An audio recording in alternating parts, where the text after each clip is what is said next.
गुरुजी कहते हैं सबसे पहले तो अंधे कबूतर को बचाने वाले दो माता पिता हो गए। माता पिता कई बार अपने मुख से मना नहीं कर पाते, लेकिन फेस रीडिंग करके देखिएगा कभी अपने माता पिता की। जैसे मैं आप लोगों की फेस रीडिंग कर लेता हूं, आप मेरी फेस रीडिंग कर लेते हैं, ऐसे ही कभी आपने अपने माता पिता की फेस रीडिंग करी है? फेस रीडिंग करके माता पिता से देखिएगा, मम्मी बोल रही है, पापा बोल रहे हैं, हाँ ये कर लेना, लो बेटा कर लेना।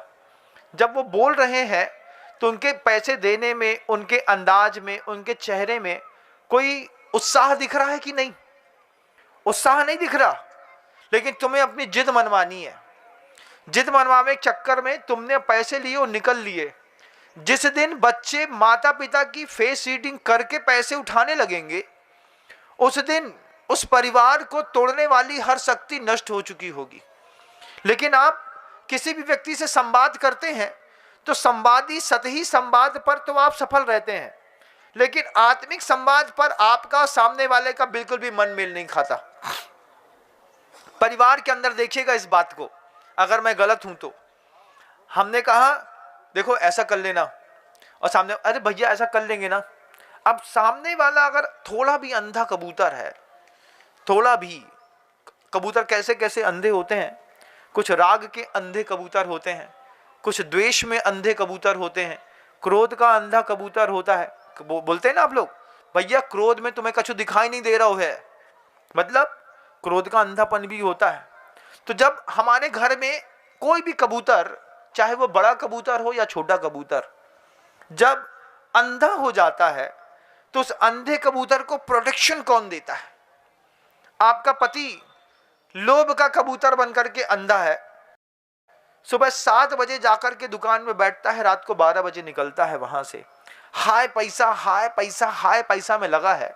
उस लोभ के अंधे कबूतर को कबूतरी समझाएगी कि नहीं समझाएगी? पूछना चाहता हूं।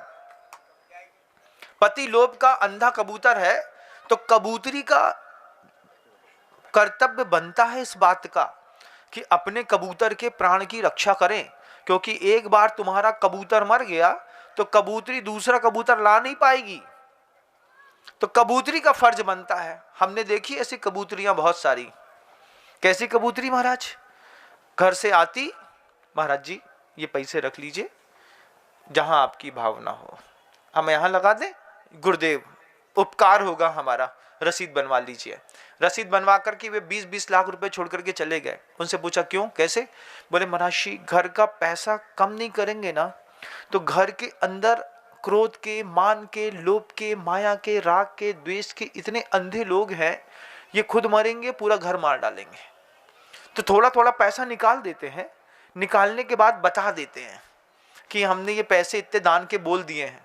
पत्नी का कर्तव्य बनता है, दान बोल दो और घर में जाकर के हल्ला कर दो। 2 बार सुनने मिलेगा, तीसरी बार पैसा निकलेगा तो पैसा निकलने के साथ साथ पाप निकलता चला जाएगा। अब पति को चिंता होगी इस बात की, तुम 25 लाख बोलाई हो, 25 लाख देना है, अब नहीं जा रहे थाईलैंड लेकर के, हाँ कोई बात नहीं, नहीं जाएंगे। जितने भी अंधे कबूतर राग के चक्कर में उड़ते हैं, कितना कहां कहां कौन कौन से मेले में बैठते हैं, कहां कहां गिरते हैं, कुछ पता है क्या? कुछ नहीं पता। जय जिनेंद्र, अगर आपको मेरी वीडियो अच्छी लगती है तो प्लीज़ मेरे चैनल को सब्सक्राइब करिए, लाइक करिए, शेयर करिए। इसी तरह से अपना प्यार मुझे देते रहिए।